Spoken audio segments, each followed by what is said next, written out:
नाना पटोले यांनी लालबाग राजाचं दर्शन घेतलं। आपल्या सोबत आपण त्यांच्याशी थेट बातचीत करणार आहोत। नाना, आज दर्शन घेतलं तुम्ही लालबाग राजाचं आणि काय भावना आहे, बाप्पाला काय नवस केलं? महाराष्ट्रातलं आणि देशातलं जे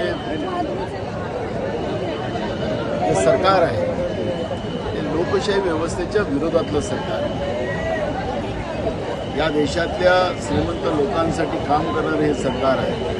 त्याच्यामुळे मोठ्या प्रमाणात जनसामान्य लोक सुद्धा बाप्पाच्या दर्शनाला येतात, तर तेही पण तेच मागणी करतात आहे की आज आमच्या मुलांच्या हाताला काम नाही, या देशाचा अन्नदाता बर्बाद झालेला आहे, गरिबी मोठ्या प्रमाणात वाढत चाललेली आहे आणि मुठभर लोक या देशामध्ये श्रीमंत करण्याचं काम या सरकारने केलं। हे सरकार तातडीनं घालवा हीच भूमिका बाप्पाच्या चरणी मी पण आणि असंख्य कोट्यावधी जनता लालबागच्या बाप्पाजवळ येताना ह्याच मागण्या करत असताना आपण पाहतोय। आणि म्हणून आज महाराष्ट्रावर जे संकट आलेलं आहे की महाराष्ट्र लुटून गुजरातला देण्याचं काम महाराष्ट्रातलं जे सरकार करतंय, हे सरकार तातडीनं उठून लावा आणि या राज्याच्या हितासाठी काम करणारं सरकार महाविकास आघाडीचं निवडून अशा पद्धतीने बाप्पाच्या चरणी प्रार्थना केली। नक्कीच काल मुख्यमंत्री एकनाथ शिंदे यांनी अनौपचारिक गप्पा केल्या आणि सर्व पत्रकारांसोबत ते म्हणाले की मी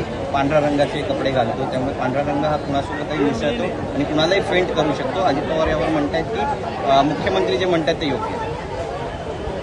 खऱ्या अर्थानं पांढरा रंग गुलाबी रंगामध्ये हे सरकार त्याच्यातच खेळत आहे।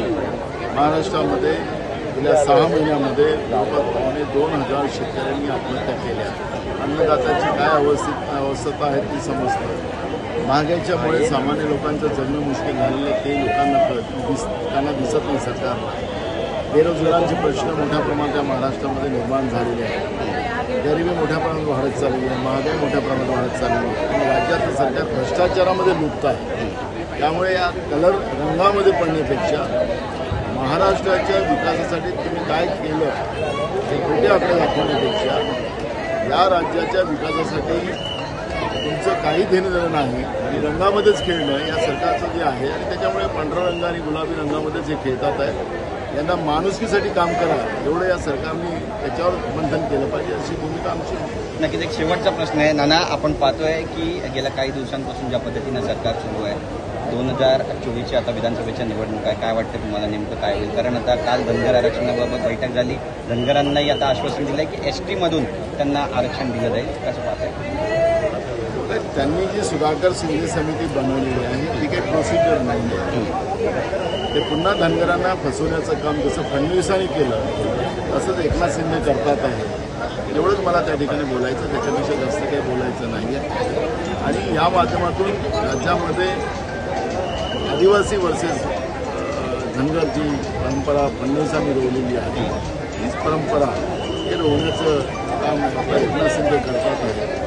त्याला एक ट्रायबल कमिटी आहे, ही संविधानिक कमिटी आहे आणि त्या कमिटीच्या माध्यमातून हा सगळा रिपोर्ट गोळा करून तो मग पार्लमेंटला पाठवावा लागणार। आणि हे जे या पद्धतीनं धनगर समाजाला आणि आदिवासी समूहाला फसवण्याचं काम राज्याचं सरकार एकनाथ शिंदेचं आणि त्यावेळीचं फडणवीस सरकारने केलेलं आहे, तेच पुन्हा पाहायला पाहिजे। नक्की धन्यवाद आमच्याशी बोलल्याबद्दल। कॅमेरा पर्सन योगेश गुरवसा, गिरीश गायकवाड, TV9 मराठी, मुंबई।